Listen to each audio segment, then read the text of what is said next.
Disability কি সে নিয়ে অনেকের সন্দেহ রয়েছে। You might think that you are not entitle, অনেকেই মনে করতে পারেন বা নিজে মনে করতে আপনি ডিসেবিলিটি ডিসকাউন্ট আপনি পাবেন না বিভিন্ন ক্ষেত্রে, কারণ আপনি ফুল টাইম কাজ করেন, or your household income অনেক বেশি, অথবা আপনি মনে করতে পারবেন আপনি not disabled enough to get discount.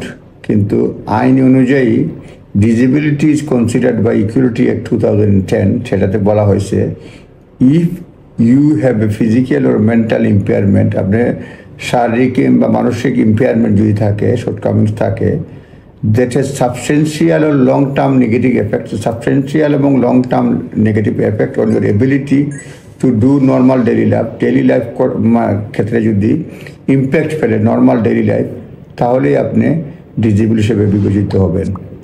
For example, if you have got a broken leg, যেটা আপনার কমবে, কিন্তু এটার কারণে যদি আপনার ডিজেবল না, কিন্তু দেখা যায় যে আপনার ব্রোকেন লেগের কারণে এটা নার্ভ ড্যামেজ হয়ে যায় এবং এতে আপনি কত দূর পর্যন্ত হাঁটতে পারবেন এটা কত কমে যায় এবিলিটিটা, তখন আপনাকে এটা ডিজেবল বলা যেতে পারে। ডিজেবিলিটি সবসময় ভিজিবল এটা না, এবং ডিজেবিলিটি থাকলে আপনি বিভিন্ন জায়গায় ডিসকাউন্ট পাবেন, সেটা নিজ দায়িত্বে দেখে নেবেন। ধন্যবাদ।